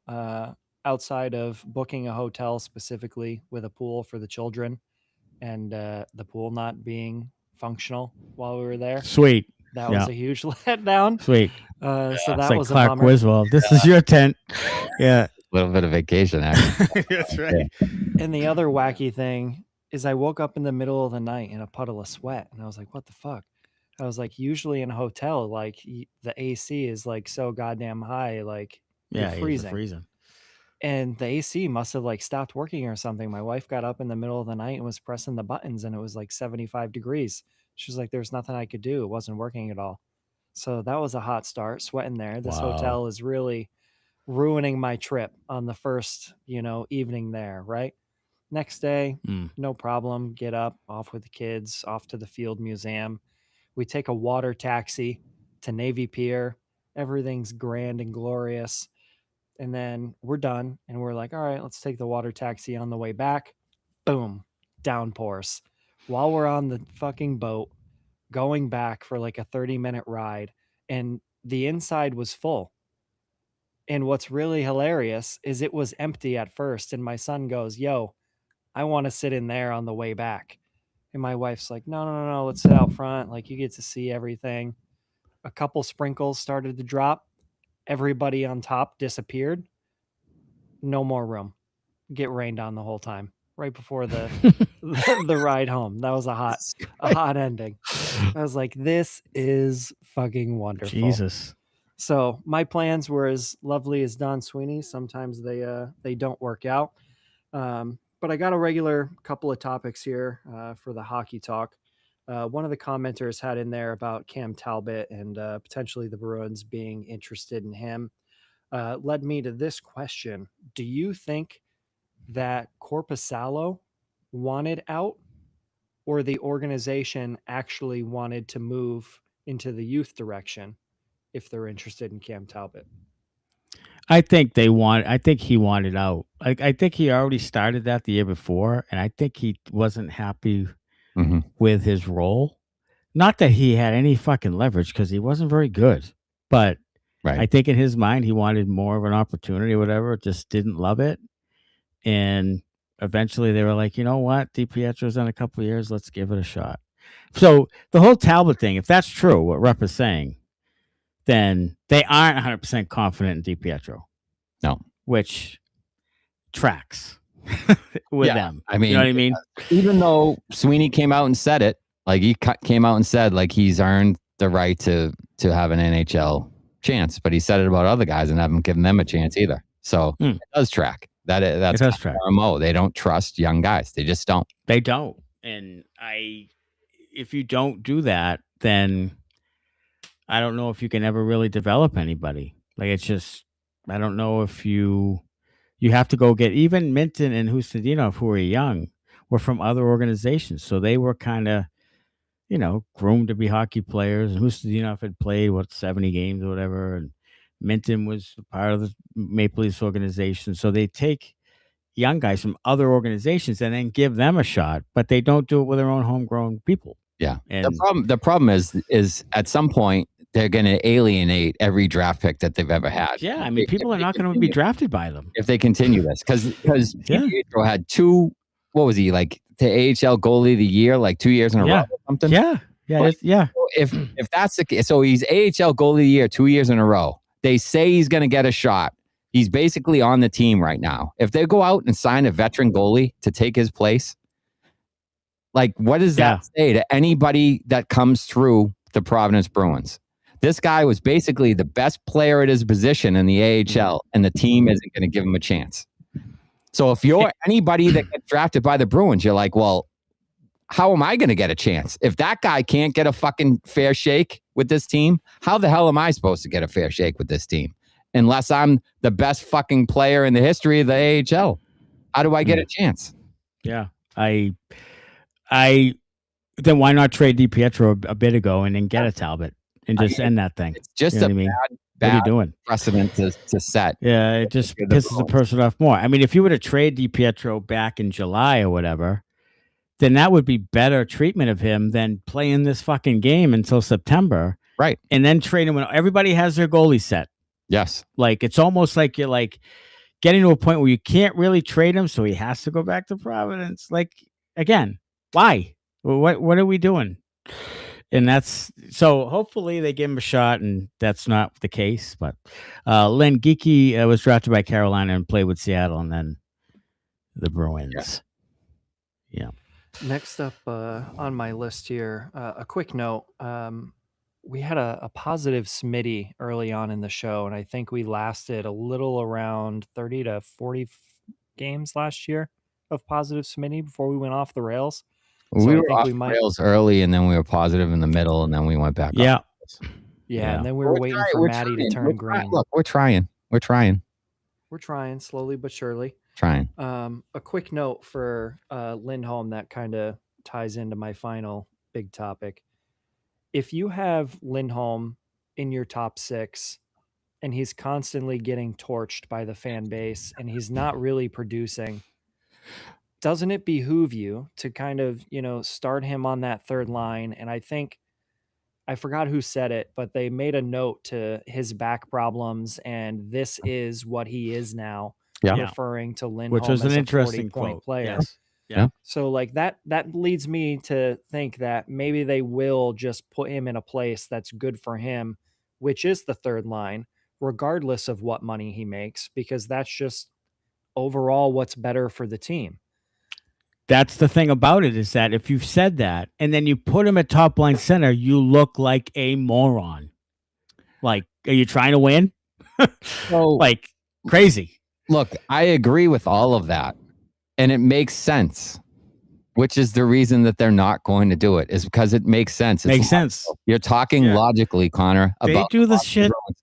And they just don't. They just don't follow No. through with that stuff. No. I would love to see that. If you want to, No. if you're going to tell me that Elias Lindholm's going to be the third line center and he's going to be the checking guy and the shutdown guy, and he's going to win faceoffs, he's going to kill some penalties, whatever. Great.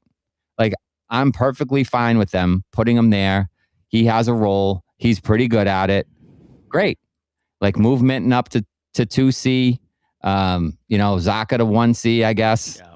And do that thing. I'm fine with that for now, but eventually I want Hagens to be the 1C. I want Minton to be the 2C.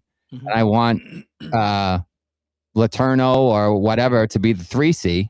And, Zacha's not on the team because you're not going to sign him to a $10 million a year extension. Mhm. And Elias Lindholm's not on the team. So, they got some work to do in order to shape things up the way that I would like to see the roster, going forward. Yeah, I agree. I agree. All right. Now, before getting into my final topic, everybody should go into the Google Play Store, the Apple Store, download the Inside the Rink app, get all of the Maddie and Smitty you could ever imagine, all in your app. Yeah. Now, Nice. while you guys were talking, personal. I had one major thing that kept running through my head as I was writing down some of these notes that I'm about to kind of churn through. And the major theme was finding a way to move forward with the hockey team. You mentioned Marco Sturm coming in and kind of changing the identity and winning some battles against Sweeney. You mentioned Kevin Adams coming in and bringing a new voice, and a bunch of the people, kind of on their way out. And some replaced internally, some not. And of course, the prospects that you've brought in, they kind of pump their tires a bit and then shove the knife in their back and bury them in their system. The first thing that I thought of was, as a general manager and you have a prospect coming in, all of these players benefit you in your career in moving forward with the hockey team and making sure that your ass doesn't get fired. So when you have a prospect that comes in and something's not going well, I think it is on you and on the organization to make that work out with the player. Because if you burn that asset, that's good for no one, not you, not the player. But if you can change something to make whatever is happening with that player fit in your system, you can turn something out of that. If it's not a player that you want to keep because what they are isn't what you want, you can still get them playing that game and raise that value up and spin that player off. Not turn them into a Fabian Lysell who changes his agent and refuses to sign a contract with you, and you trade him for A guy with the some same Joe name. Schmo. Yeah. Like, Yeah. that's not necessarily what you're looking for, especially when you No. have a lack of high-end picks. You aren't trading any of the assets that aren't in your long-term plans for, other assets or prospects. And your development system's been so bad that you haven't been able to turn anything that you've drafted or somebody else has drafted into an NHL talent recently. Everybody that you've gotten and turned into a player was already turned into a player by another organization. And that's the only way that they've found success recently. Their problem is that they believe they're still a destination point, and they are not. So why you don't try everything you can to make guys like Poitras and Hagens and Letourneau the best hockey players they can possibly be is mind-boggling to me, because that's your chance there to get a couple of players homegrown that you developed that become pretty good young hockey players, instead of wishing and hoping and praying that you can make some trade that you're trying to win when you can't do it, or trying to convince someone to come there and sign and having to overpay. You have a couple, 3 assets that you can develop and make that happen. Team controlled, cost controlled, all of that. And how you don't put every resource into that is borderline egregious. It's just dumb. Like, I don't know how else to say it.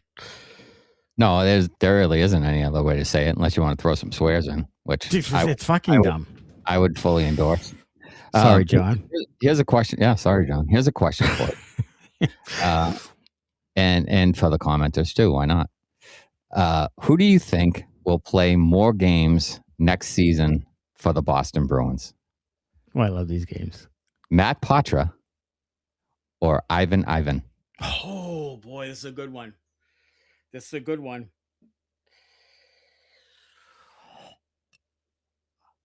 Ivan. I agree. Ivan is the new Jakob Lauko. They're gonna shove him down your fucking throat as much as they can. Yep. New nutty. Ivan. Trick question. Lucas Reichel. There's another one. There's the Bermuda Triangle right there. Reichel and Ivan probably play more games than Poitras. Yeah. The Don's Schmelis. There's another name. Yeah. I mean, coming off major soldier surgery, I have no idea when he's going to be ready. But he was a hot topic for a while. Yeah. Now he's kind of in the background. No idea what happens there. No idea when he comes back. Lucas Reichel's going to get every opportunity. He will. He's going to be your Johnny Beecher that kind of shows up in the lineup all the time, and they're going to try to make that thing work because, Sturm's his father's buddy, and, he has speed, and they need more speed, even though speed isn't all of it. Lucas Reichel has the same hockey IQ that John Beecher has. Yeah. Which is to he say, skates in a straight line. Which is to say, none. Zero. Oh, Alex Steve's another one. Steve's going to play more games than Poitras. Yeah. Yes. I saw an article in the Herald today on Steve's and how he didn't like how it ended last year, and he's all guns blazing. That tells me that you're going to see an awful lot of Alex Steves this year. Can't wait. Mikey Eyssimont. I'm excited for the full group. Really, I'm positive. Yeah, I don't know if you can suit up 28 guys. Can you? I don't know if they changed that rule. All these guys. There's a lot of guys on the ninth floor. I might have to. Yeah, it's gonna be reserve a spot. Yeah. It's gonna be a party. Partying. We're partying. I think we should see if we can get credentialed. Just because I want to hang out on the ninth floor with all the guys that aren't able to play. Sure. Night in, night out. I don't know what's going to happen in training camp, but they got a lot of people. It's going to be fucking shit. How many guys can they scratch per game? Is it 3? 2? I think you can have 3. 3. Yeah. I think you can have 3. Yeah. There'll be 3 up there every night. Yeah. Oh, yeah. All right, Connie, anything else? That's it for me. All right. The beauty. Do you have a beauty this week? All these people that there's people who come in August 12th. Yeah. And on a Wednesday night. Yeah. It's fucking 88 degrees out, and we're talking hockey. Yeah. Our viewers, absolutely. The Buttes. The Buttes. We'll even give them a fucking little sound. They're going to be loving you from dawn until dusk. Yeah. Well, how do you do? Yeah. Bender. Okay. Bender. Bender. I don't want to say it's hockey expansion, but it's that to a certain degree, because look, they don't need any more hockey teams, really. No, they don't. They don't. They're going to do it anyways. Yeah. But my problem is they're going back to the city of Atlanta. Bender. Look, 3 strikes and you're out. That's it. You're out. They don't give a rat's They don't care about the Atlanta Flames or the Atlanta Thrashers or the Atlanta Braves, for that matter. They don't. Atlanta Hawks. They don't really care about professional sports. No. College football, and then way down, it's the Atlanta Braves. They couldn't sell out playoff games. No, they couldn't. They had wagons of teams, and they didn't sell the games. And then it's way down, and then it's the Atlanta Hawks. And the then Hawks are good at one point. They weren't selling those out. No, they don't. Like the Falcons and Georgia Tech football, Georgia football. Falcons, Georgia football, Georgia Tech, you know, whatever. Great. They don't give a shit about No, they don't. They They proved it twice already. So why are you going back there? Because fucking TNT Turner Broadcasting is based in Atlanta? That's a shitty fucking reason. It really is, especially when it failed twice. Because you're close to where the fucking network guys are? Like, make them get on a fucking plane and go to Boston or Houston or somewhere else. They can fly to Philly. They can fly to New York. Yeah. Whatever. Like, don't stop with Atlanta. No one gives a rat's ass. Nobody cares about hockey there. They don't. Nobody cares. Except for Victoria. And she likes the Bruins. So fuck you guys. Right. I don't. Whatever. I mean, it's not gonna work. It's not gonna work. Now, I guess we could talk. Wednesday. Do you know when the expansion is? Is like the year after next, or when is it? Yeah, they're talking about 29. Talking about either Houston or Austin to make 32, and then they're talking about 2 more teams. It would probably be Atlanta and I hope Quebec City. Quebec City, yeah.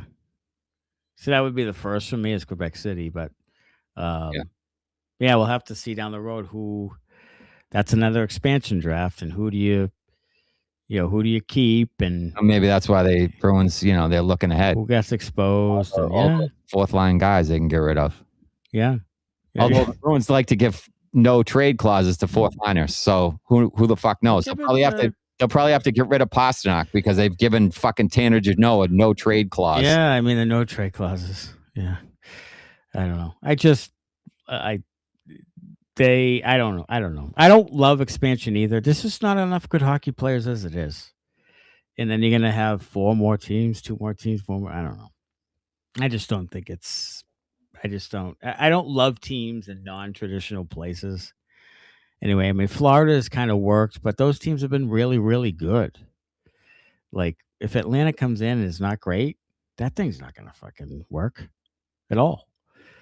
Well, look at Seattle. Seattle. They started hot, and now they're kind of meh.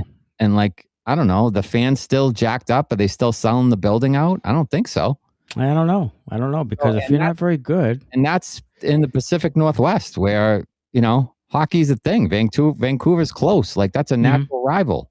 Yeah. Like who does Atlanta have as a natural rival when they come into the NHL?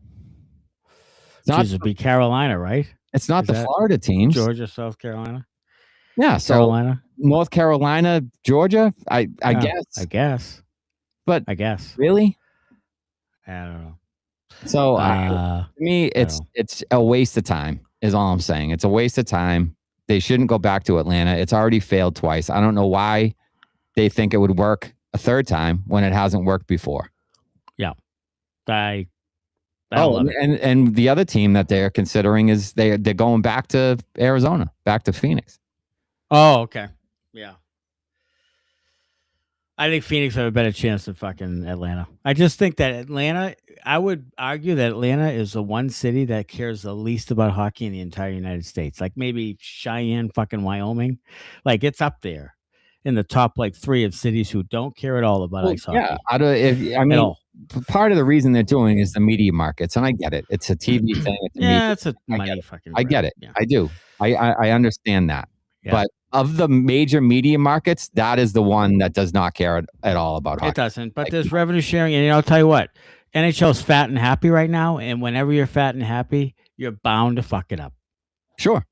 So they are fat and happy, but they're talking about expansion things, bringing in $5 billion per team or some shit like that. So again, the owners look at that and they say, "Yeah, expansion, fuck yeah. Let's do it."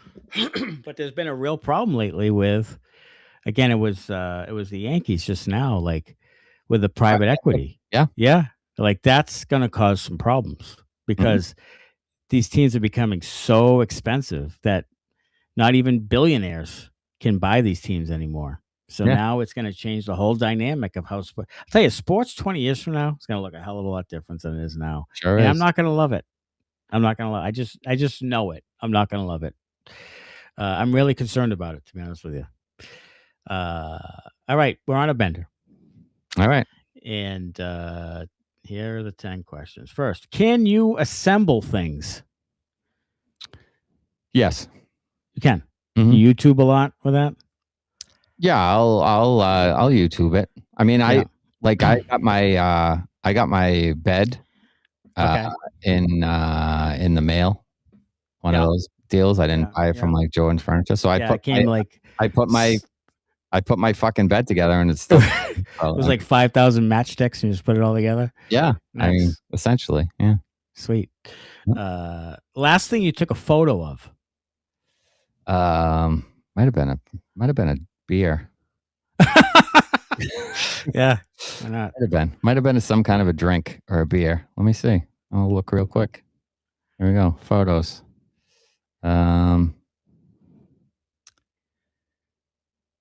It was beers. It was a flight of beers. It was a flight of beers. Nice. There you go. Favorite song to dance to? Oh, nice. Favorite song? I'm really not much of a dancer. You got to give me some. I don't know. I don't. You were in a nationally renowned fucking show choir. And Yeah, but I mean, I'm really not. I mean, I don't know. Probably the some song come on, and you're like, boy, this. Yeah, I could feel this one. Probably something 80s. I don't know. Okay. Yeah, I don't know. Beat it or fucking. Yeah, I mean, I don't have an answer for that. The Way You Make Me Feel or something. Yeah, like I mean, yeah, sure. something like that. If you could change your first name, what would it be? When I was a kid, I wanted my name to be Jeff White. So you were close. Yeah. Tyler Smith was close. Yeah. So I hated my name as a kid. I did. Yeah. So I'll go with Jeff. Jeff. Sure. Jeff. Nice. Favorite movie quote? Oh, there's too many. I mean, there's too many.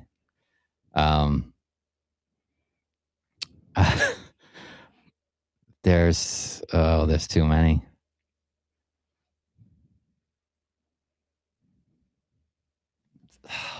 This is too hard. That's too good of a question.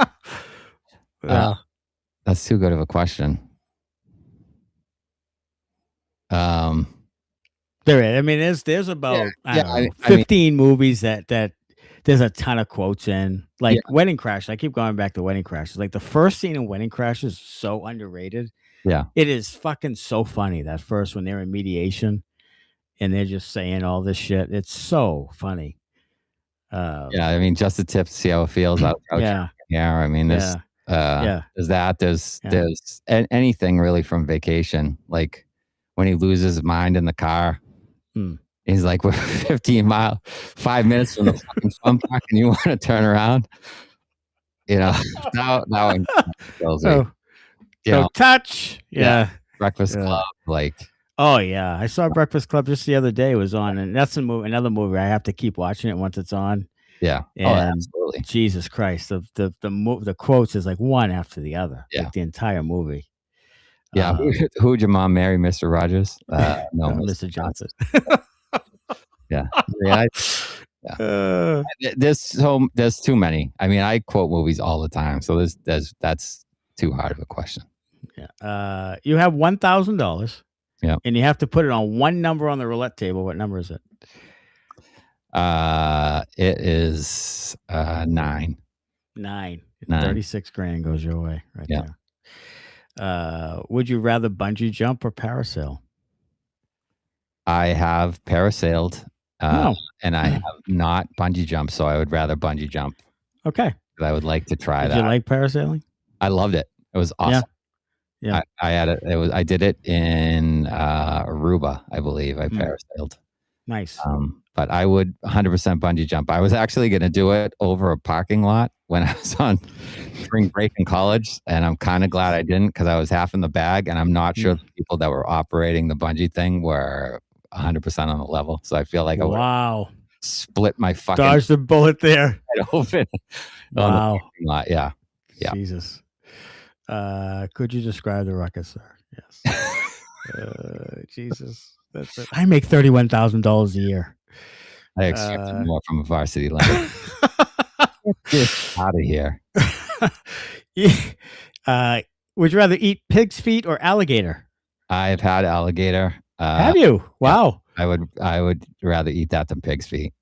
Okay.